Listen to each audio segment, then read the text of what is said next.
Okay, if you are into any kind of network development, you know that there is a huge difference between local and global IP addresses, and that your own computer that sits behind the network router has a local IP address. One way to bypass that problem is to do port mapping. But if your ISP uses NAT, and most of them do, port mapping between your router and your local machine, it's not gonna solve anything. Therefore, if you want public access to some of network services that you are running on your local machine, you definitely need some kind of tunneling or some kind of access point. And one of the best solutions that I can tell you about, it's NGROK. It has tons of features like IP policies and TLS certificate authorities. And fortunately, many of those are free to use. And of course, if you want to use full potential of this service, you would have to pay. But if you are running some experimental setup, with free tier you are good to go. You can use it through Docker, you can use it on Raspberry Pi and FreeBSD. And in this second column, you can see that it supports various SDKs, which means that you can integrate it easily with your code. But in this introductory video, I'm just going to show you how to install it and how to run it. But before you are able to use it, you have to make free account. And that is very simple thing to do, so I'm not going to address it explicitly. So now I'm going to transfer you to my terminal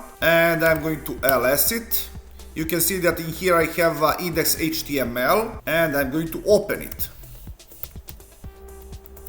This is one simple HTML page that I'm going to edit a little bit. Alright, this is going to do. Now if I run command python m http server, I'm going to use some other port like 10,010 and I'm going to bind 4 zeros. That means that my server is going to serve on all interfaces. I'm going to execute this. Now I'm going to open my web browser once again. With Ctrl T I'm going to start new tab, localhost 10,010. Alright, but as you know, this is served locally. If you live anywhere in the world, you are not going to be able to access this page. But now with NGROK we are going to change that. So I'm going to open new tab and there are multiple ways to install NGROK. I used Snap. With Snap, install NGROK. And if I run it, you see that it's already installed. Now let me show you something.